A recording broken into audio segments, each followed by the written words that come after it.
listening to Nostalgic 90s, a straight-edge retrospective of a decade to the max. We are your OG hosts, Dan Williams and Grant Walden. Welcome back to the 90s.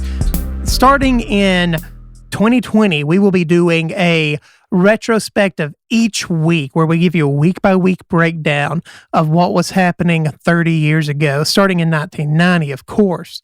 Now, here's the deal. We're looking back at the 80s here in 2019. We're leading into the 90s. Yeah, I realize it could be somewhat confusing if you're like, hey, what's up with them talking about the 80s? Well, you got to get to the 90s.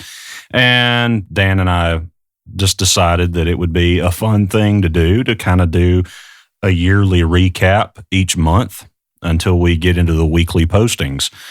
And it's great because we have to look at the 80s to look at the 90s because, for example, one of the biggest cultural phenomenons of the 90s, Seinfeld, right? It is nearly synonymous with the 90s, but it started in the 80s, right?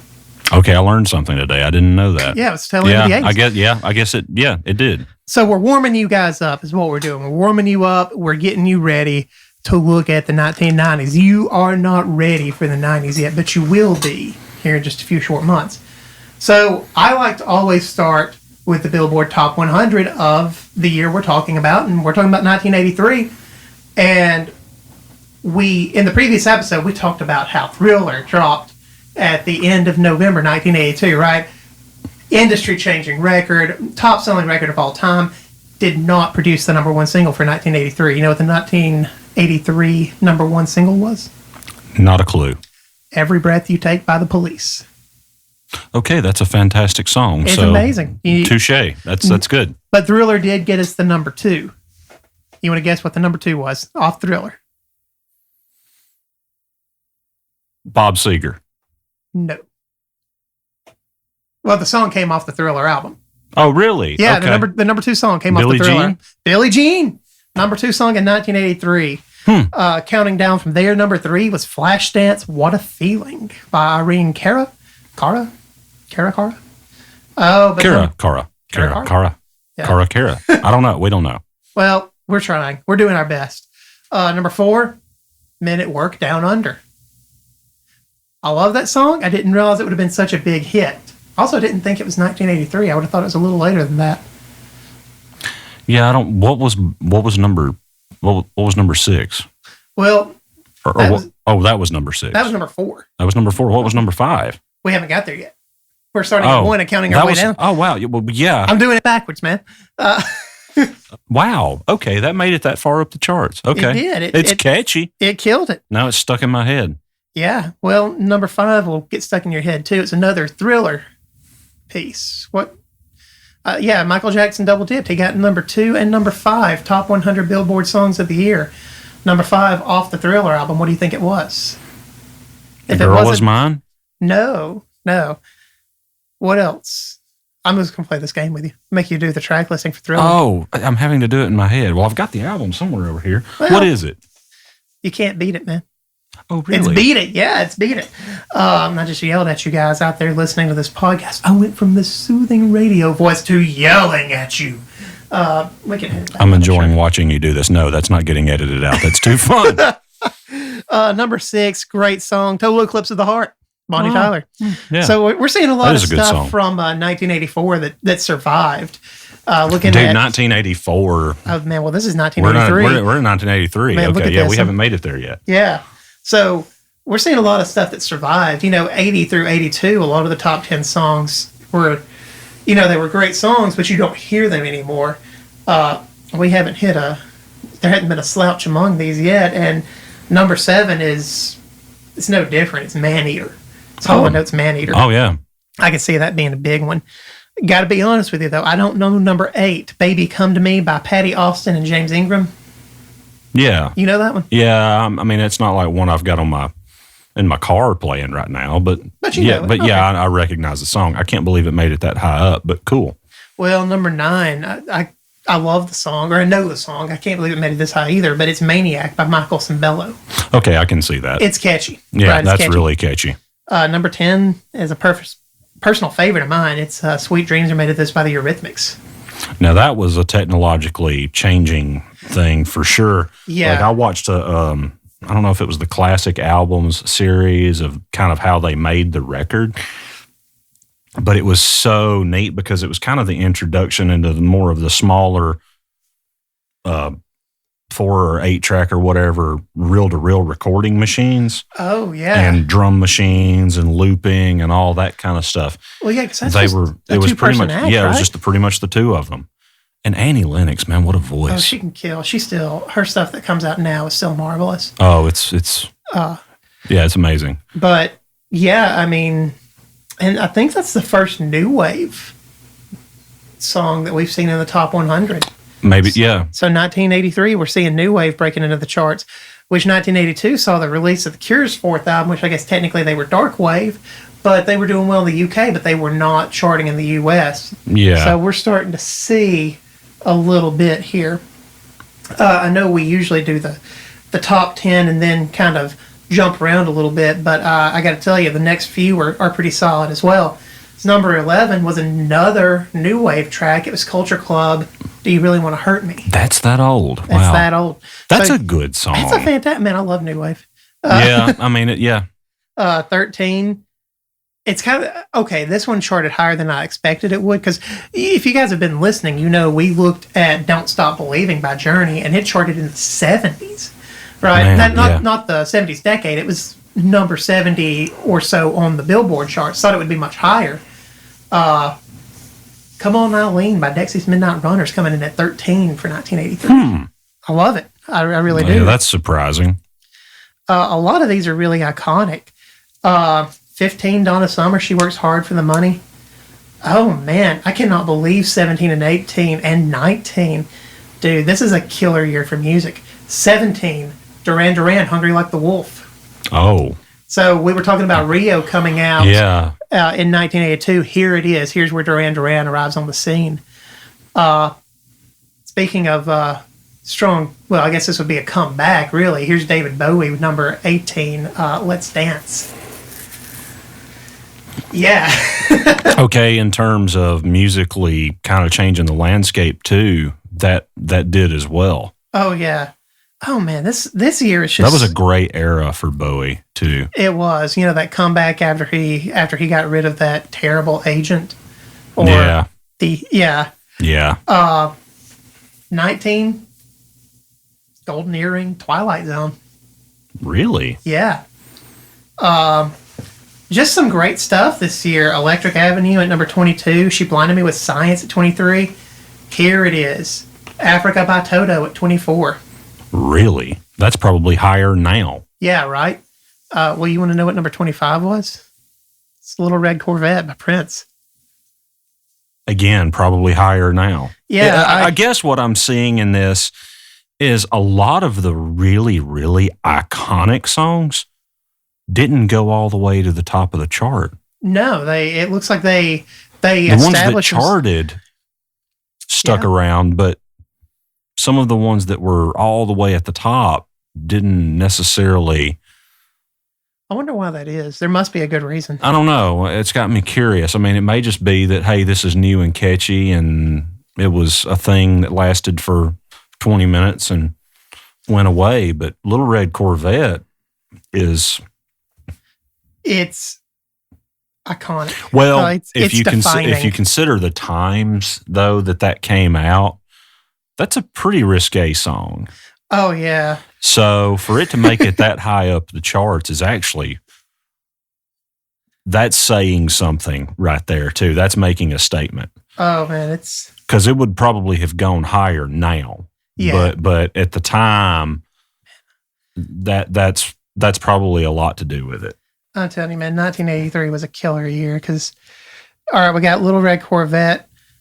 2 slots later at 27, we got Up Where We Belong, which, if nothing else, you know that from the infomercials that used to come on when you were late at night trying to go to sleep. Yeah, I know, right? Well, right underneath that, number 28, Mr. Roboto by Styx.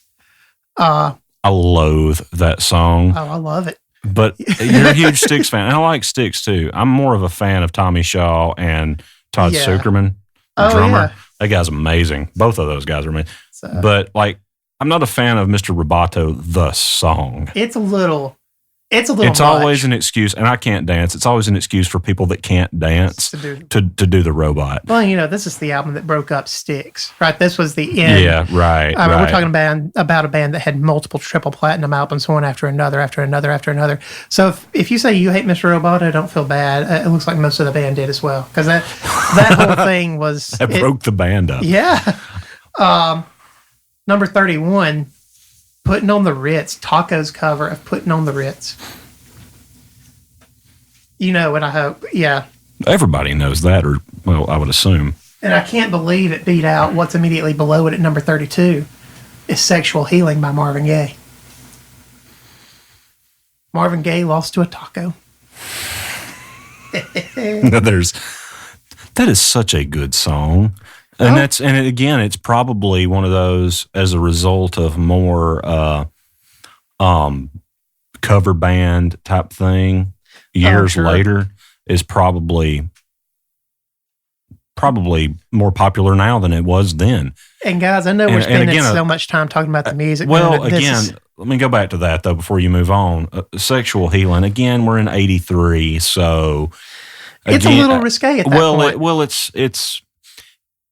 It's not a metaphor. It's just sexual healing. They just called it what it was. So it's not any innuendo at all. It just spells it out. It just is what it is. Yeah, and most music at that point in time, or at least a lot of the popular music, was more veiled with that. Yeah. Yeah.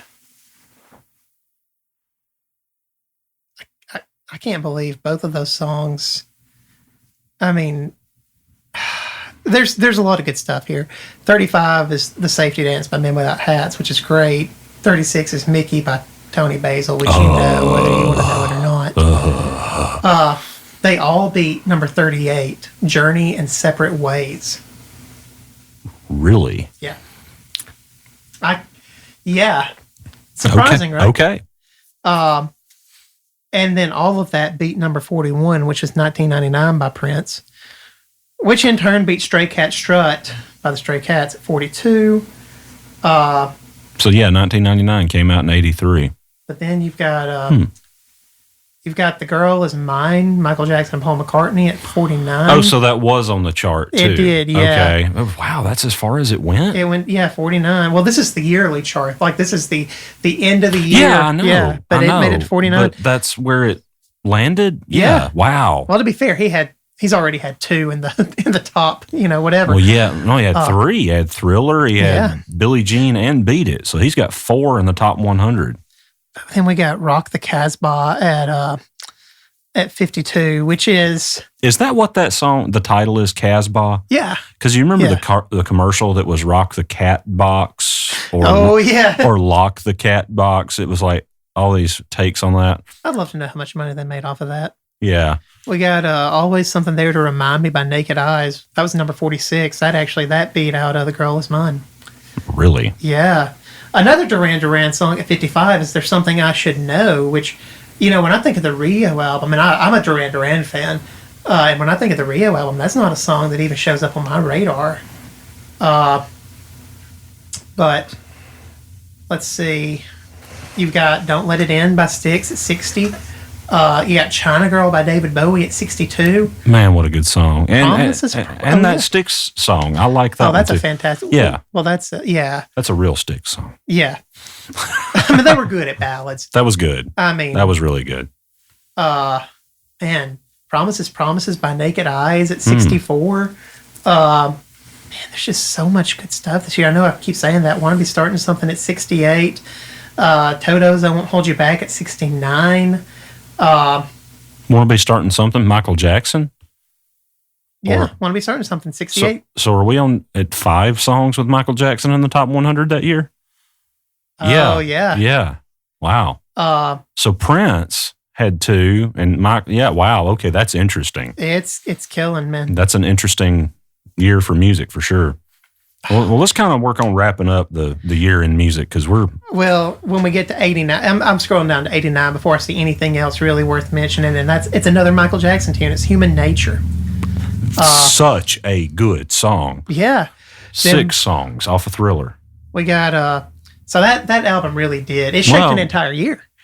Yeah, pretty much. Got Photographed by Def Leppard at 90. Oh, man. Yeah. Yeah, That's a good one. You know, speaking of the Jacksons, man, you kind of feel bad because here's Joe Jackson coming in at 99 with Breaking Us in Two. He had stiff competition that year, though. Good year for the Jackson family. Most of it was Michael, but good year for the Jackson family. 1983, good year for music, even if we're not talking about things that charted. We have, oh, wow, here it is. Okay, so at least 2 notable bands formed in 1983. Bronski Beat, which you know Bronski Beat. If you don't know Bronski Beat, pull them up on Spotify. You know Bronski Beat. And Bon Jovi. Bon Jovi formed in 1983. Man, I don't know why. I thought they would have already been a thing at that point. That makes sense.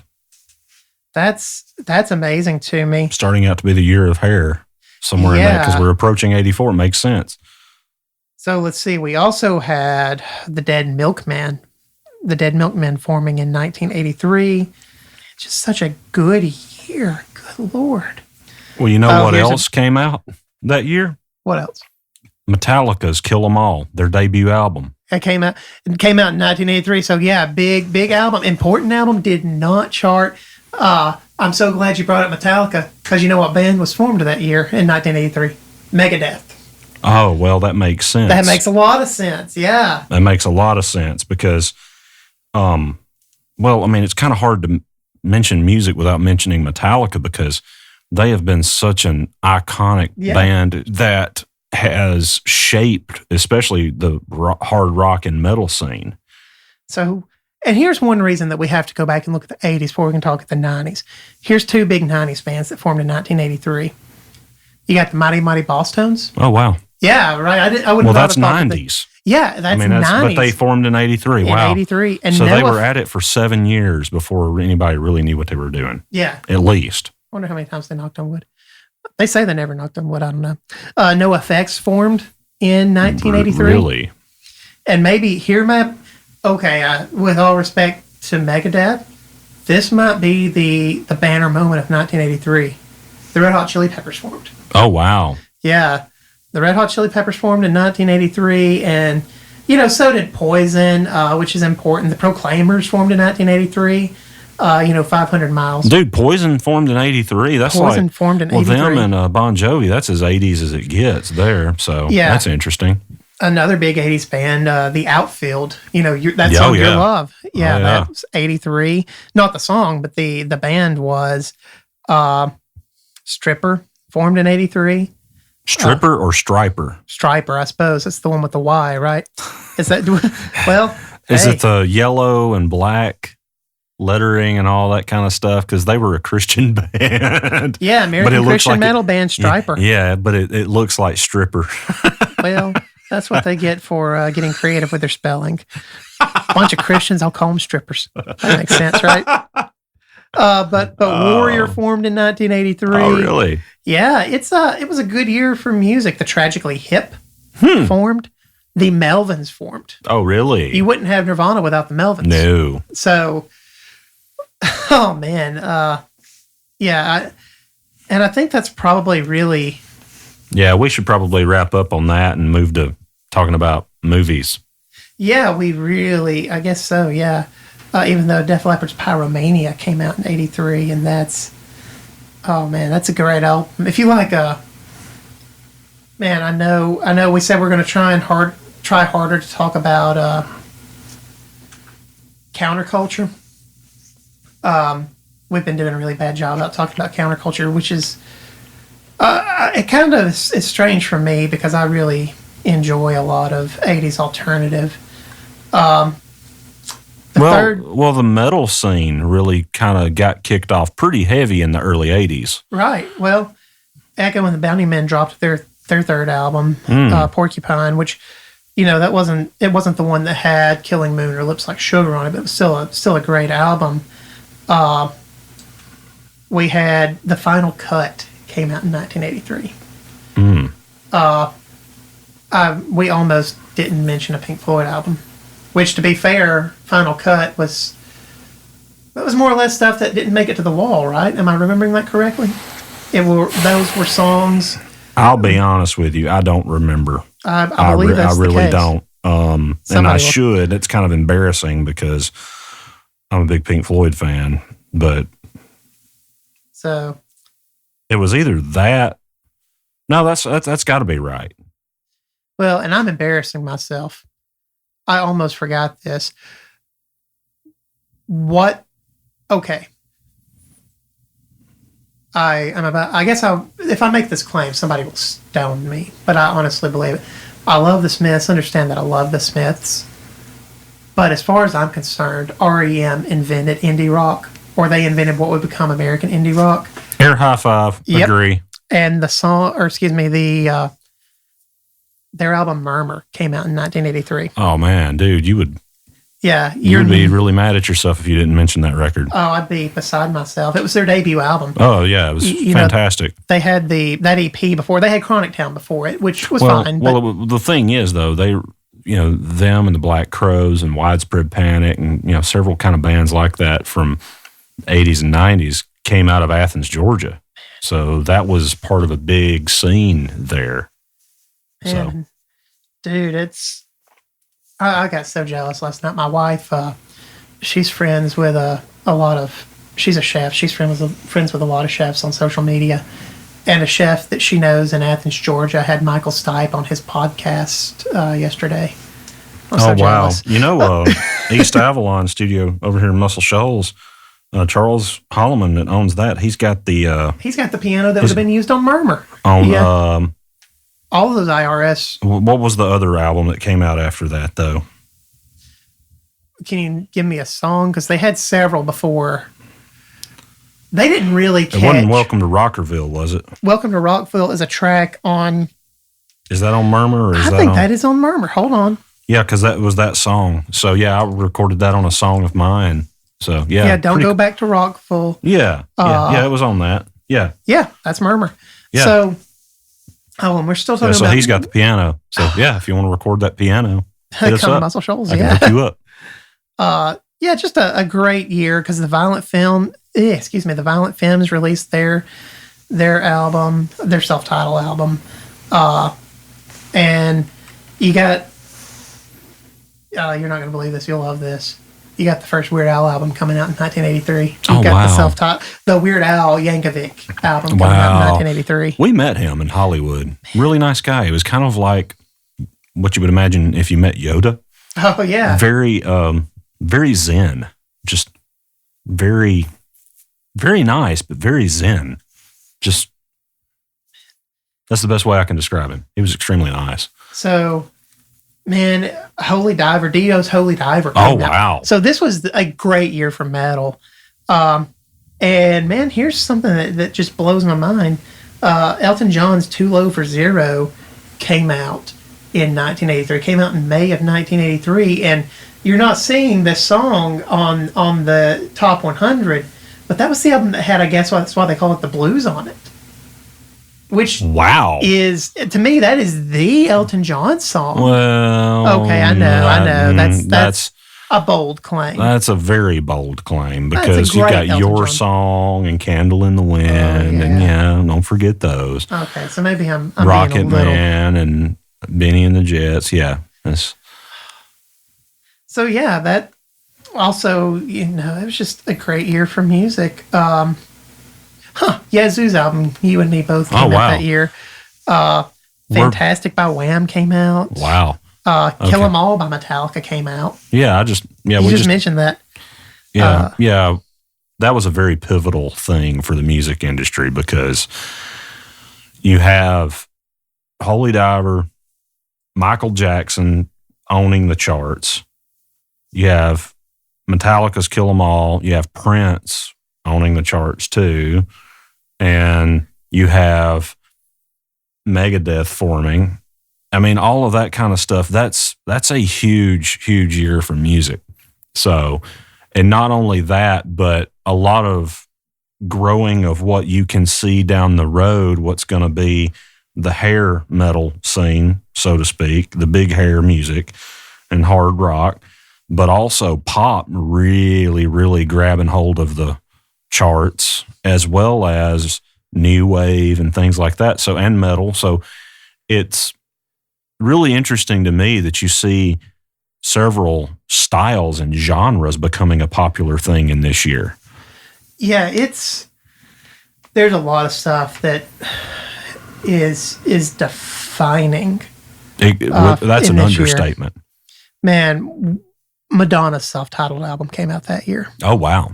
Yeah. Well, like I said, pop. I mean, it's like, that's kind of becoming much more of a mainstream thing in a kind of a redefining way.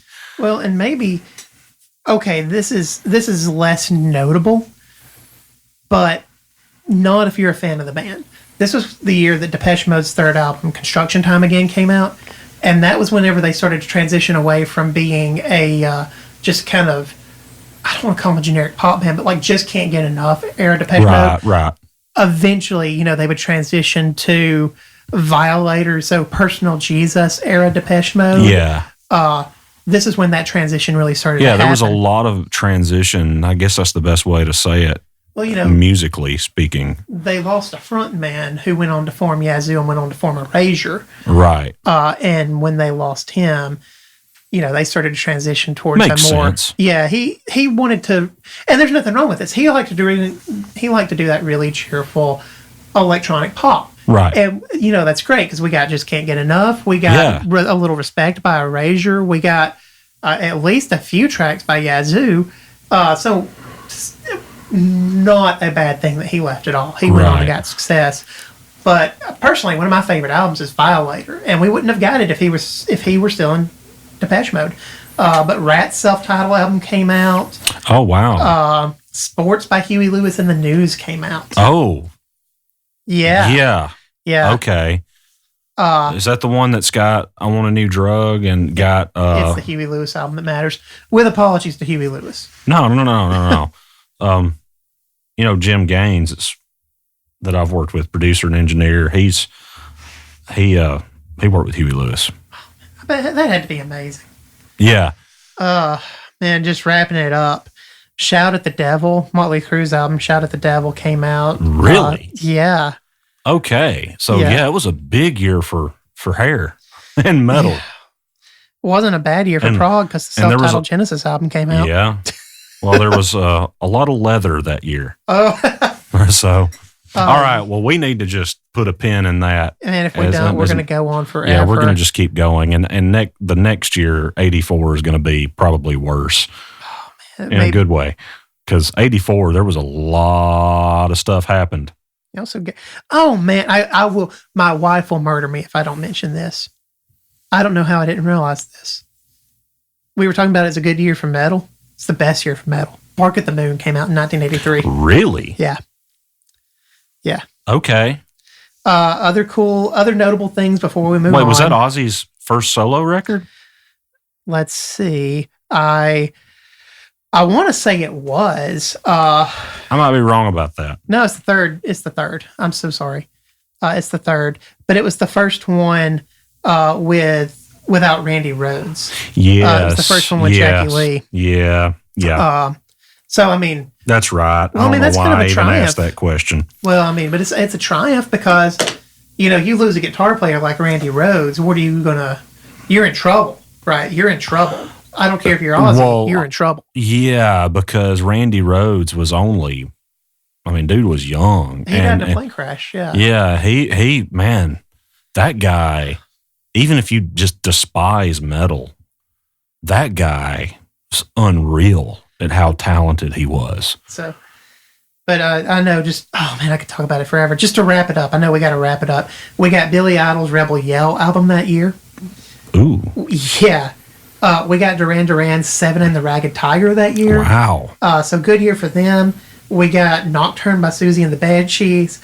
We got Into the Unknown by Bad Religion. So not a bad year for punk, definitely. Man, I need to just start or see if somebody's got a 1983 playlist for music and just There should be one. Dude, that's a lot of really good stuff.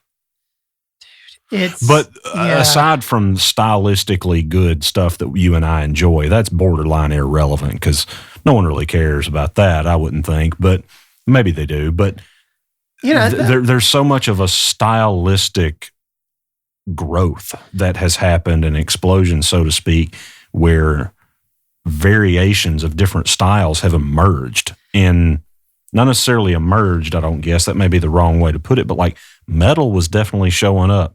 Oh, and getting some respect. Well, I buried the lead. So I saved this for the last. It's also the year that Pantera's debut album, Metal Magic, debuted. Really? Yeah. So, metal was ruling that year. That except for like metal and pop. That was essentially ruling. That's cool. Just such a killer cool. year. Let's move on from music because we're already at 32 minutes on this thing. I think 30-something minutes, Oh. So. Man, I would talk about music all day if you let me. But I guess we probably need to talk about the films that came out in 1983. And then we'll talk about our sitcoms, of course. Yeah. And I always feel like we slight sports, but I mean, I'm just such a pop culture guy. And not saying sports aren't pop culture. They're not my forte. But the reason we got to talk about 1983 in film. It was, just a really triumphant return for number one. It's the Return of the Jedi. Grossing $252 million. Now, beyond that, just looking at the top 10 top grossing films, number 2, Terms of Endearment. I mean, okay, I'll probably just add somebody's favorite movie, and I'm sorry. Number 3, Flashdance, which explains why Flashdance was such a highly rated or such a highly ranked Billboard tune that year. Mm-hmm. Trading Places. Number 5 is War Games. Number 6 was Octopussy. Wait, Trading Places. Who was in that? Trading Places. Let's see. That would have been John. It was directed by John Landis. It starred Dan Aykroyd and Eddie Murphy. Right, that was a good movie. Oh yeah, it was a great one. It's great. This is a good year. It's not Return of the Jedi. But. No, I mean, nothing is Return of the Jedi except, Return of the Jedi. What about episode 1? Whoa, there's a war on the podcast. Oh, don't do it. Don't do it. Don't start it. But yeah, 7 was Sudden Impact, which, that was the 4th Dirty Harry film. So 8 was Staying Alive. Yeah, you got to love John Travolta, right? That was... Wow, I always think of that. I mean, it's based in the 70s, but I always think it came out in the 70s. Yeah, it feels like it should have been because it's a direct sequel to Saturday Night Fever, right? Yeah. Number 9 was Mr. Mom. Okay. Yeah. And then number 10 was Risky Business. Yeah. Really? Yeah. Now it's a good showing for Tom Cruise. Well, that was that was his first movie, wasn't it? I think I may be right about that.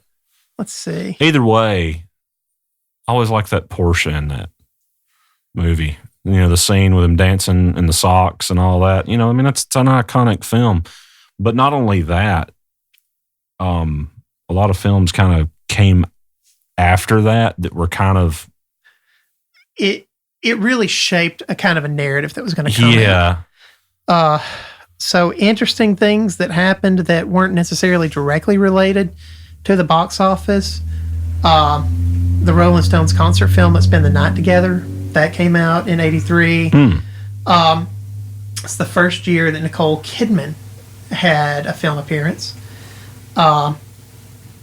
And interestingly enough, 1983 had more R-rated films than any year prior to it. Okay, that explains a lot with the songs like Little Red Corvette and so on. Like the public was just kind of accepting of it. Yeah, it was we were starting to be a little bit more open to just I guess more risque material.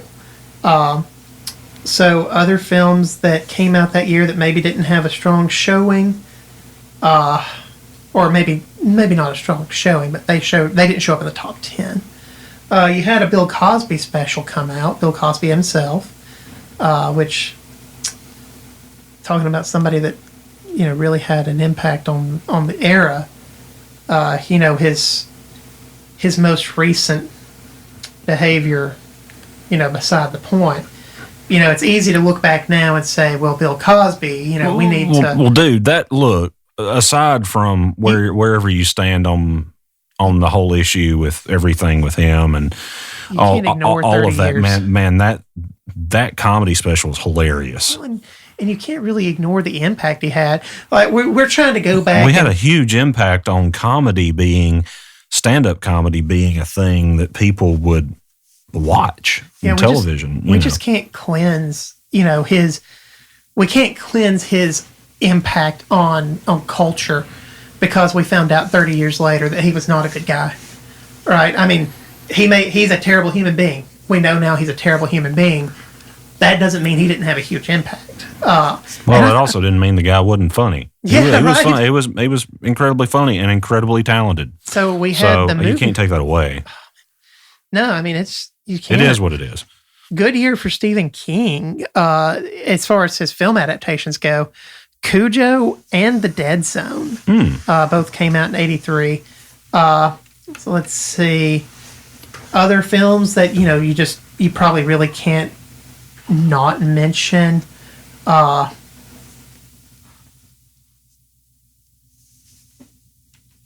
Maybe out. Trying to think of it. I'm just going through here looking at films that came out and The Meaning of Life. Monty Python's The Meaning of Life came out in 1983. Yes. Oh, and it's easy to see how that didn't be one of the top 10 grossing films. That's one of those. Man, you either love it or you hate it. Well, and I know more people that have watched that film than I do most of the films in the top 10. Well, that's kind of like the Billboard chart things. Just because it charts highly doesn't mean that it's going to have a really long life. The Outsiders came out in '83. Dude, that was a huge, huge, monumental movie in terms of his history because, look at who all was in it. It's just killer. That's the one that's got Emilio Estevez and... That is, let's see, that was, Francis Ford Coppola directed it. It's an adaptation of a Hinton novel. But, yeah, just a quick list of everybody that was in it. Patrick Swayze. C. Thomas Howell, Rob Lowe, Emilio Estevez, like you said, Matt Dillon, Tom Cruise, Patrick Swayze, like you said, Ralph Macchio, and Diane Lane. That was essentially the start of all of those people's career. Well, and here, man, maybe I'm... when did The Breakfast Club come out? After that. I don't think The Breakfast Club would have existed without this film. Right? Because if you think about it, this is maybe a less accessible version of The Breakfast Club in a way. Maybe we should do an analysis of The Breakfast Club on the Dan and Grant Show. I'd love to. Man, I love that film. I watched it all day. I was sick a few months ago and I stayed home and watched. It really holds up. I watched that and I watched Pretty in Pink. Yeah, I'm losing my man card did here. You watch Heathers? You need to watch Heathers. No, I watched another one of those movies, Breakfast at Tiffany's. I watched St. Elmo's Fire. What was the other one? 16 Candles. 16 Candles. Yeah, I watched that. I got my 80s on, man. Man, there's no shame in it.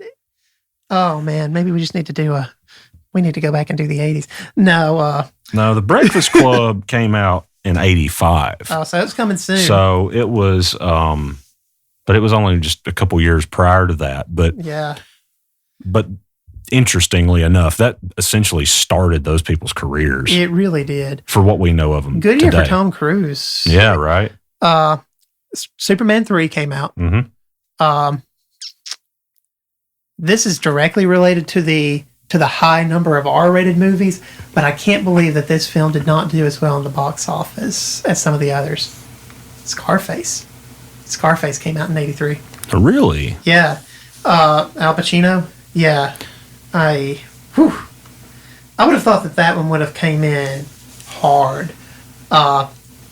So Twilight Zone, the movie came out. Yeah. What about sitcoms? What are we looking at with that? Let's move on from movies because. Oh, well, before we get off movies, Valley Girl came out in '83 as well. Oh, really? Yeah. So we can't. We gotta mention that when we can get off movies now. You were way too eager to mention Valley Girl. Hey, well, I mean, it's. Hey, I already lost my man card on this one. I was talking about watching Pretty in Pink. Hey, it's a good movie. I don't care. Well, okay. Like Valley Girl or not, it was one of those culturally defining moments. Oh, yeah, absolutely. It kind of, there was a culture that was represented in that and then was strengthened afterwards. Absolutely. So sitcoms that came out, or excuse me, television shows that came out in 1983 that are important. Man, we got 3 in January that are serious. You got Fraggle Rock. Yeah, right? Really? Fraggle Rock in '83. Mama's Family.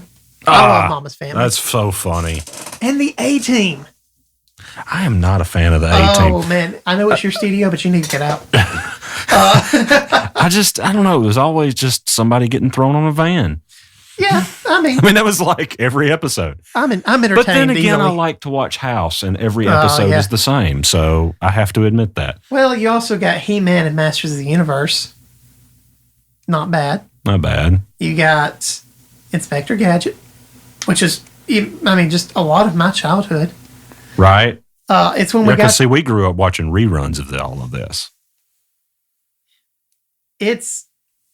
Oh man, I just love so much of this so much. It was whenever they tried the terrible adaptation of Dungeons and Dragons. I don't know if you've ever had the misfortune of seeing that. No, I haven't. Oh yeah. But a lot of stuff ended in '83 as well. We lost MASH in '83. We lost Laverne and Shirley in '83. Johnny Loves Chachi did not survive long. It came out in '82, died in '83. But Taxi, that ended in '83. Oh, really? I like Taxi. Yeah, Taxi was a good show.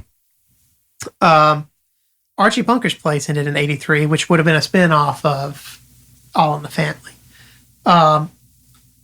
So we also had the incredibly short-lived animated version of the Dukes of Hazzard called The Dukes, which debuted and then died in 1983.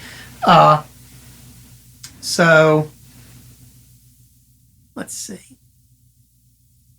Some pretty cool stuff happening in television that year.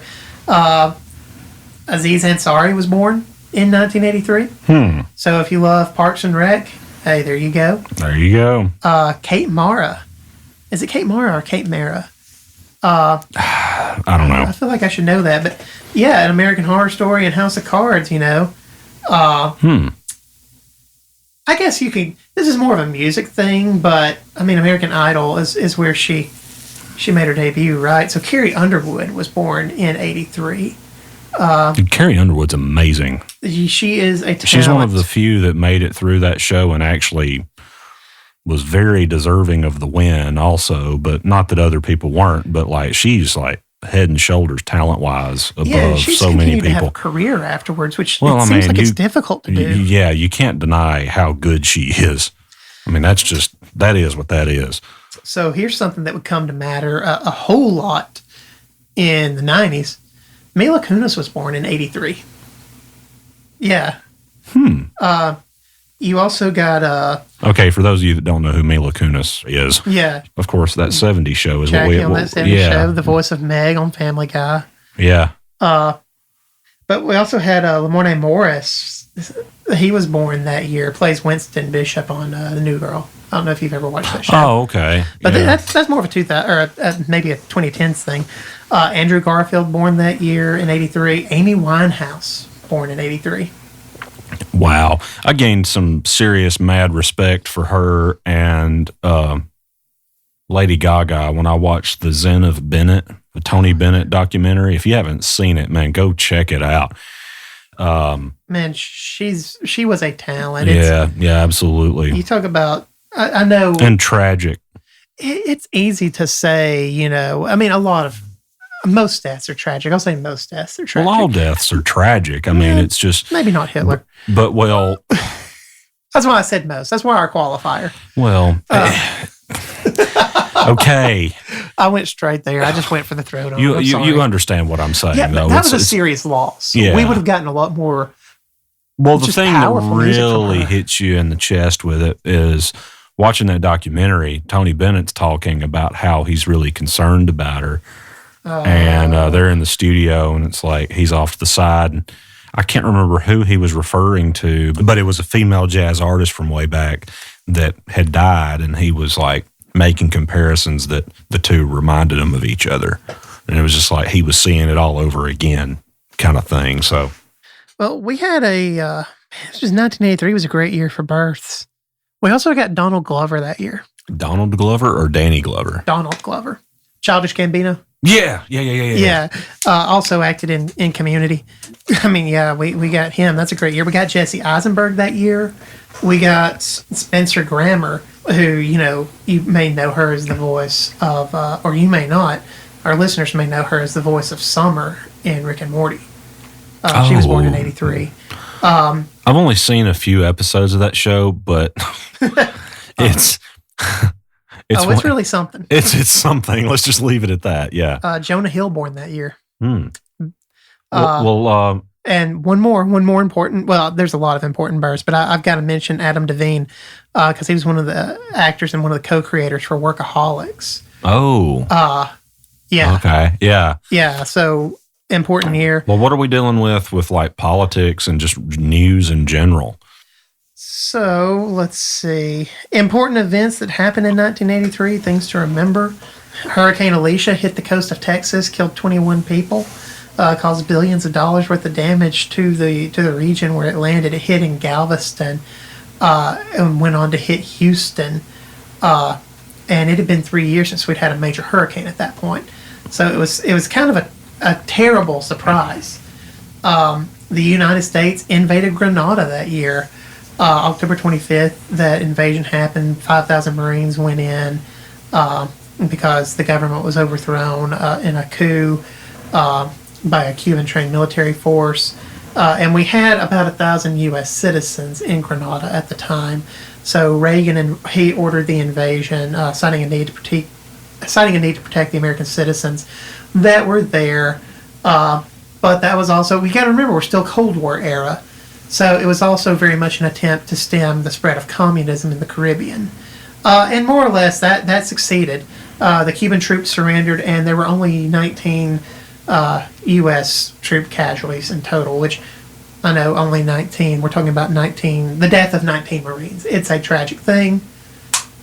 It is a military operation with an enemy that only resulted in 19 deaths. That's amazing. You know what also debuted that year? What are we doing? Mario Brothers. The game?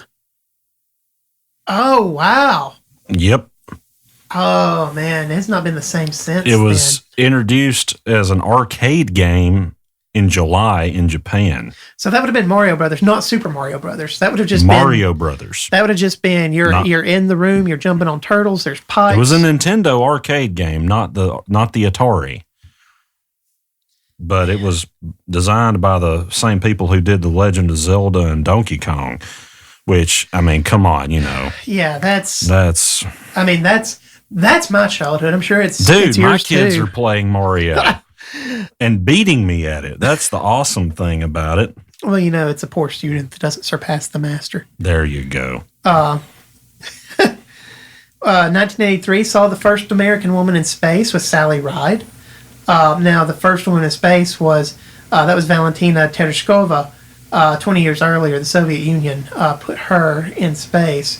But Sally Ride was the first American woman in space, and she went up on the STS-7 mission, and it was aboard the Space Shuttle Challenger. So, yeah, pretty big deal, really. That same year, we had Guion Bluford. I'm so sorry if I'm butchering the pronunciation.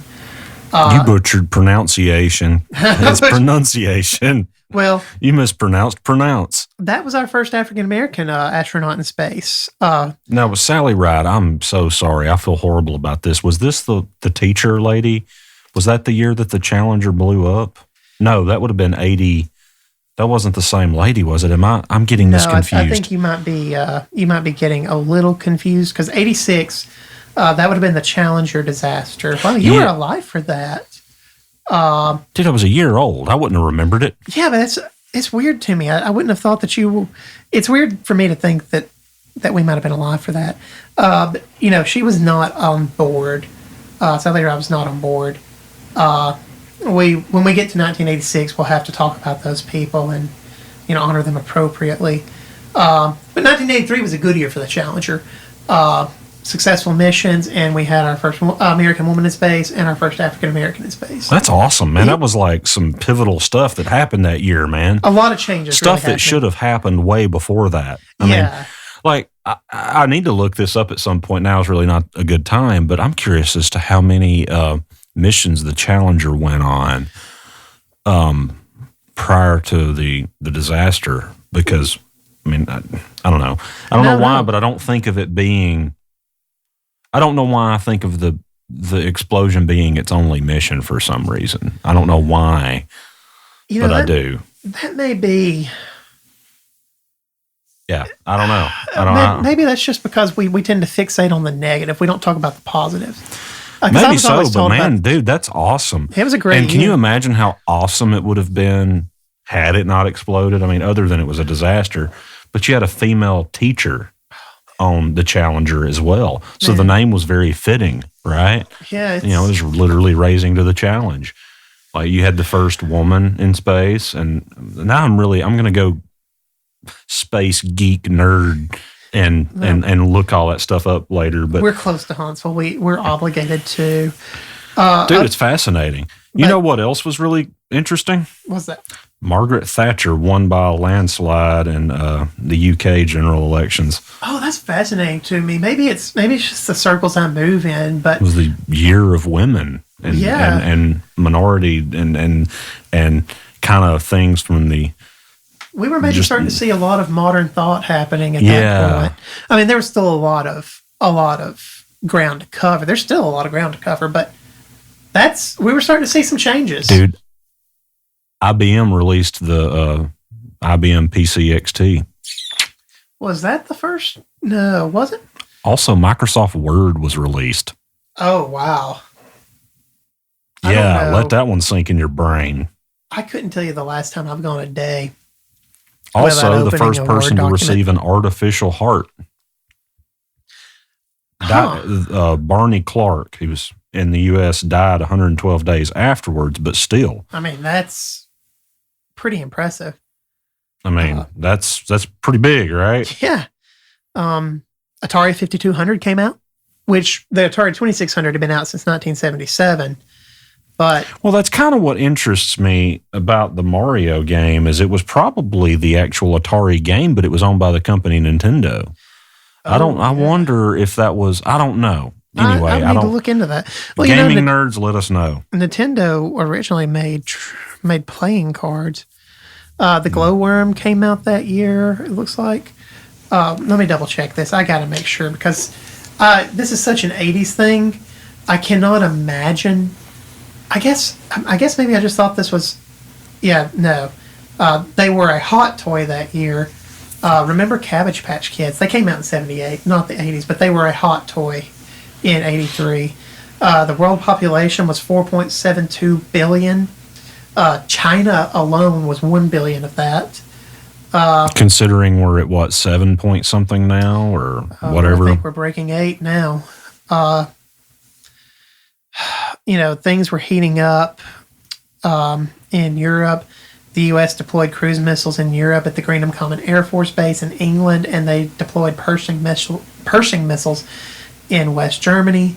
So there was just a lot going on. The U.S. Embassy was bombed in Beirut. That killed 63 people. Oh, wow.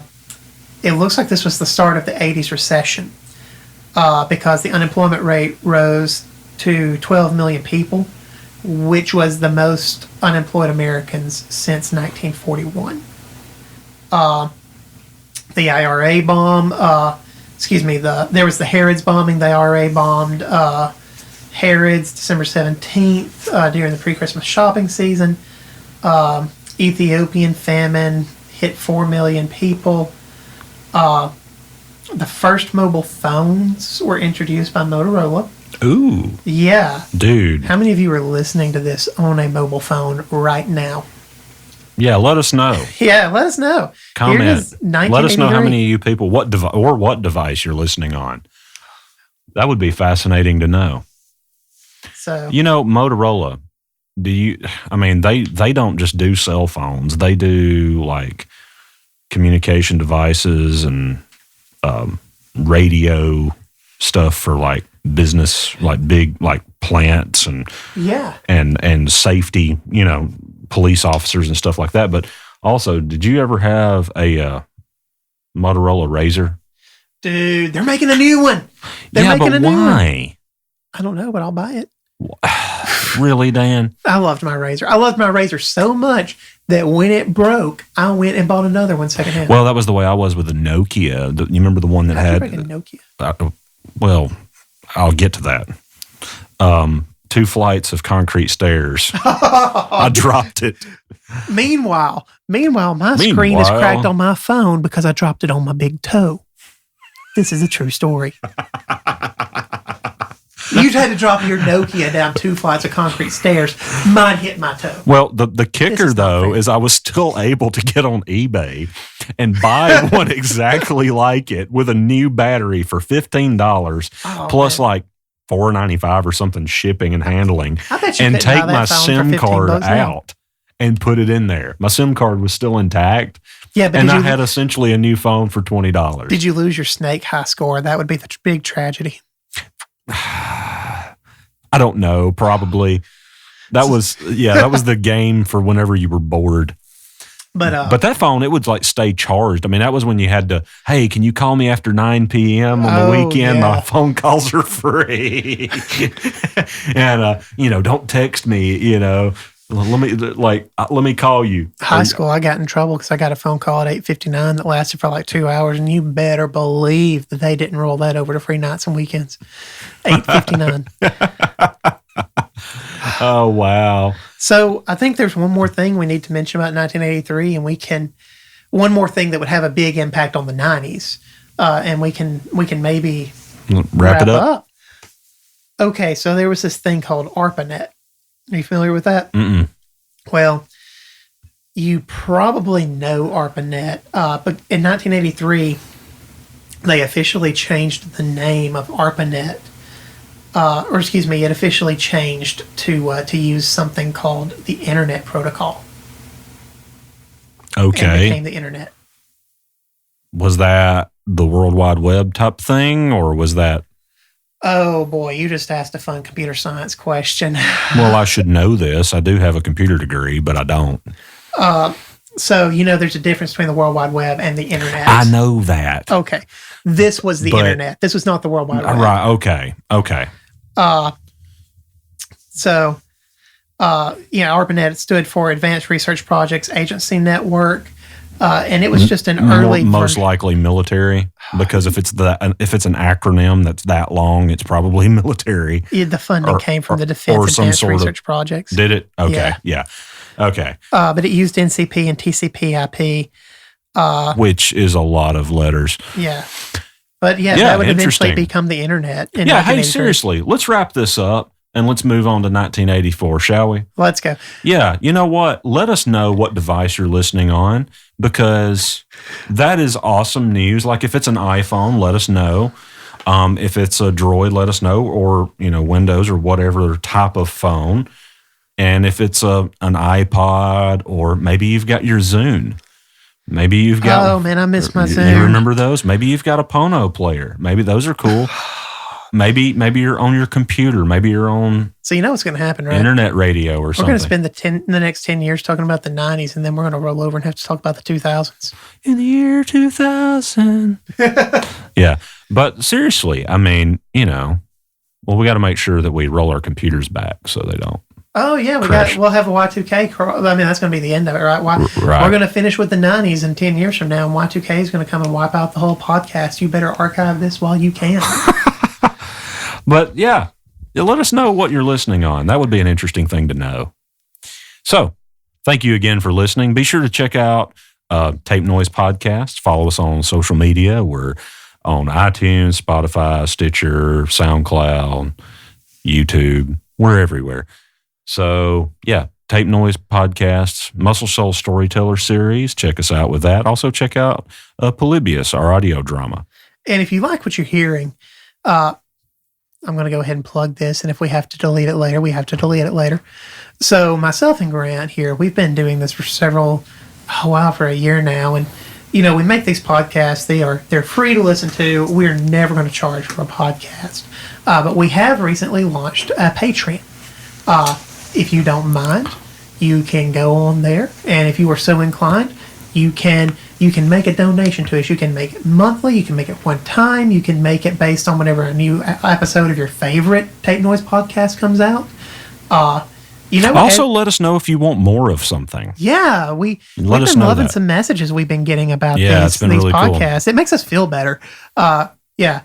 But yeah, I mean, if you just wanted to make a small donation to that Patreon to help us offset costs, that would be fantastic. Well, the thing is, we're not trying to get rich off of this. I mean, hey, if you've got more money than you want, it's in your way, toss it our way. Podcast in your living room. Maybe. Probably. Maybe. I'll do it. Maybe. But I mean, seriously, if you just want to hand out money, please, thank you. We'll accept. But really, our deal is we're just hoping to get to where it's not costing us, because really at this point it's costing us.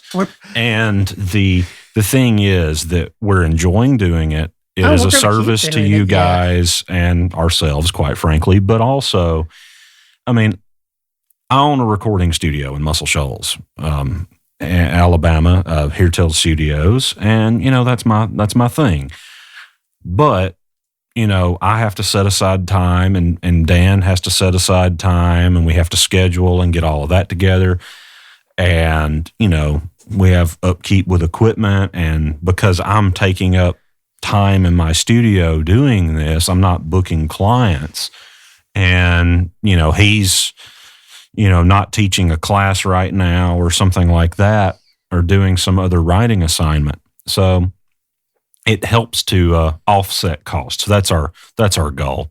And again, if you just want to send us a blank check and fill out how much money you want in your life, by all means, we'll accept whatever money you want to throw at us. So, but mostly we thank you for listening, and we appreciate that, and hope you follow us along through the rest of the journey. And we realize this episode is long. The next one will be too, I'm pretty sure, because, we're trying to capture a year in one episode, right? There's just so much. And this time during the 80s, there was so much that happened musically that's just like, you can't overlook it. So much happened politically and just around the world, and with movies and TV shows that, just so much happened in general that shaped the world we live in. And since we're gearing toward the 90s, so much that happened then really shaped who Dan and I became, and our generation, who were born in the mid-'80s and grew up in the 90s, went to college in the early 2000s, that shaped our generation. So it's kind of hard to cut it off in just a short episode. So we appreciate your time and patience, and hope you enjoyed listening to us. But yeah, please rate us, review us. Thank you for sticking around, and we'll see you in 1984.